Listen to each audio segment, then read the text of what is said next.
নমস্কার বন্ধুরা, জয়ার পাকশালাতে সবাইকে স্বাগত। আজকে আমি চিকেন মাঞ্চুরিয়ান করে দেখাবো। এই চিকেন মাঞ্চুরিয়ান করার জন্য বোনলেস 300 গ্রাম আমি চিকেন নিয়েছি। একটা মিক্সিং গ্রাইন্ডারের মধ্যে এটা দিয়ে দিচ্ছি।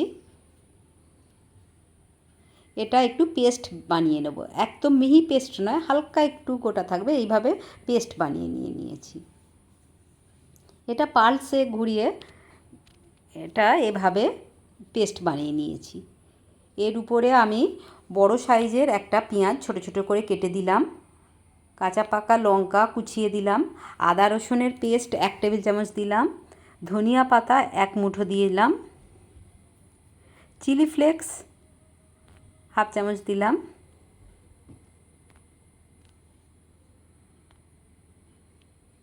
একটা ডিম ফাটিয়ে দিয়ে দিলাম, আর এর মধ্যে 3 টেবিল চামচ কর্নফ্লাওয়ার দিয়ে দিলাম।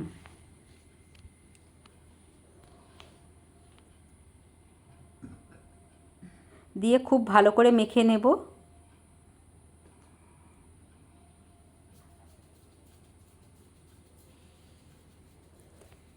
আমি পেস্ট করার সময় 1/2 চামচ নুন দিয়েছিলাম।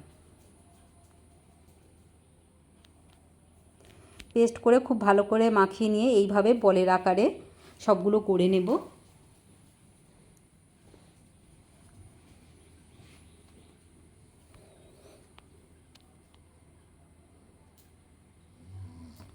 সবগুলো গড়া হয়ে গেছে, দেখতে খুব সুন্দর লাগছে। আমি এখানে টমেটো কেচাপ নিয়েছি 3 টেবিল চামচ, আর সয়া সস দিচ্ছি, ডার্ক সয়া সস 2 চামচ দিয়ে এটা মিক্সড করে রেখে দিচ্ছি। এটা সাইডে রেখে দিলাম। একটা ফ্রাইং প্যান নিয়েছি, এর মধ্যে ভাজার জন্য পরিমাণ মতন তেল দিয়েছি।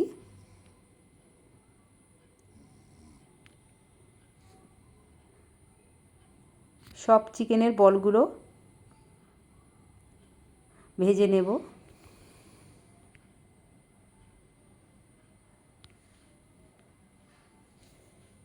আমি দুটো ব্যাচে এগুলো সব ভেজে নেব। একদিক হয়ে গেছে, উল্টে আরেক দিক ভেজে নেব এইভাবে।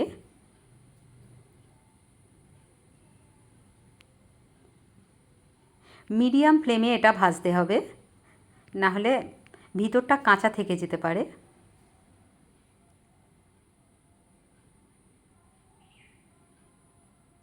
একটু সময় নিয়ে এইভাবে সবগুলো ভেজে নিলাম।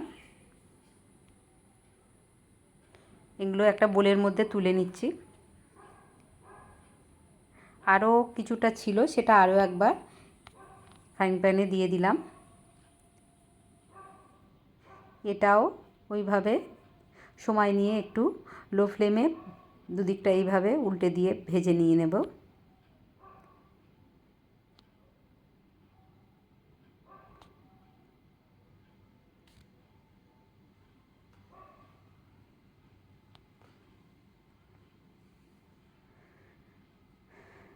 ভাজা এগুলো সব হয়ে গেছে, এগুলো সব তুলে নিলাম।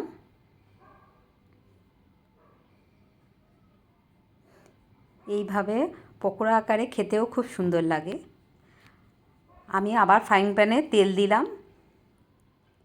তেল বেশ কিছুটা ছিল, আমি 1 চামচ তুলে নিয়েছি, বাদবাকি তেলটা রেখে দিয়েছি, অনেকটাই তেল ছিল। তার মধ্যে একটা বড় সাইজের পেঁয়াজ এইভাবে কিউব আকারে কেটে নিয়েছি, আর একটা ক্যাপসিকামও কিউব আকারে কেটে নিয়েছি। দুটো হালকা করে একটু ফ্রাই করে নেব।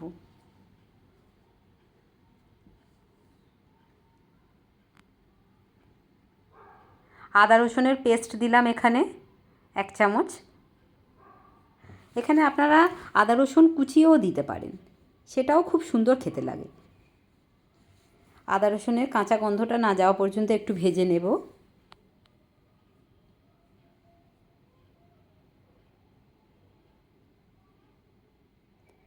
এবারে 2 রকম সস দিয়ে আমি যেটা মিক্সড করে রেখেছিলাম, সয়া সস আর টমেটো কেচাপ সেটা দিয়ে দিলাম, দিয়ে খুব ভালো করে এইভাবে কষিয়ে নিতে হবে।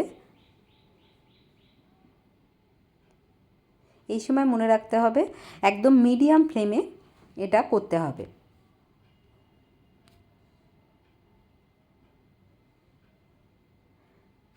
এখানে লঙ্কার গুঁড়ো দিলাম 1 চামচ,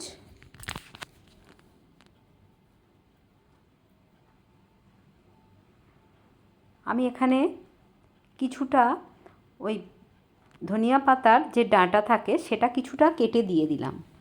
এখানে আপনারা স্প্রিং অনিয়ন দিতে পারেন, আমার কাছে স্প্রিং অনিয়নটা ছিল না, তাই জন্য ধনিয়া পাতার ডাঁটাটাও খুব সুন্দর লাগে এইভাবে দিলে। আপনারা এইভাবে ধনিয়া পাতার ডাঁটা দিয়ে করে দেখবেন, অপূর্ব খেতে লাগে। কাশ্মীরি লঙ্কার গুঁড়ো 1 চামচ দিলাম, এটা কোনো ঝাল হবে না, সুন্দর একটা কালারের জন্য।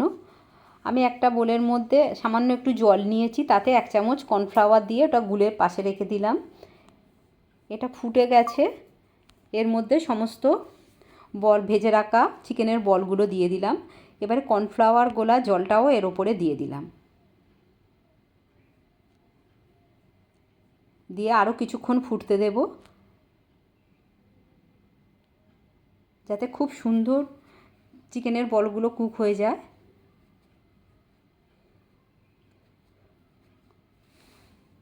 আমি নুন দিয়ে দিলাম 1/2 চামচ, আর আগেও যেহেতু চিকেনেতে লবণ দেওয়া ছিল, ভাজার সময় সামান্য একটু দিয়েছি, ওই জন্য 1/2 চামচ দিলাম, আর অল্প একটু চিনি দিয়ে দিলাম। এটা হয়ে গেছে, খুব সুন্দর কালার এবং স্মেল বেরোচ্ছে। রেসিপিটি ভালো লাগলে লাইক, শেয়ার, কমেন্ট এবং সাবস্ক্রাইব করতে ভুলবেন না। পাশে থাকা বেল আইকনটি প্রেস করে দেবেন, আমার নেক্সট ভিডিওর নোটিফিকেশান সবার আগে আপনার কাছে পৌঁছে যাবে। এটা পোলাও, ফ্রাইড রাইস, পরোটা, নান, এমনকি রুটির সঙ্গেও অপূর্ব খেতে লাগে।